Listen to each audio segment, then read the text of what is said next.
Yes. Mhlambe ke mangisuke ngopha ngoba ukhona omunye umuntu uthola usemdala Nkosi yami uyabona hawu naku sengiqala phansi futhi athathe ukuthi mhlambe seku menstruation ayithi hawu sengibuyele esikhathini ulithola phi kusizo mayisebona ngathi kuyabuyeleka emuva nanokuthi usuke ebuya esikhathini noma soke sekuyingozi vele lokho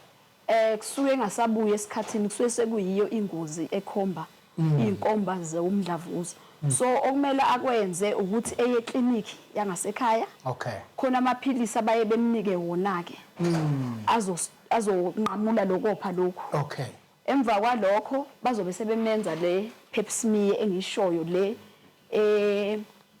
screener for cervical cervix benze iPPL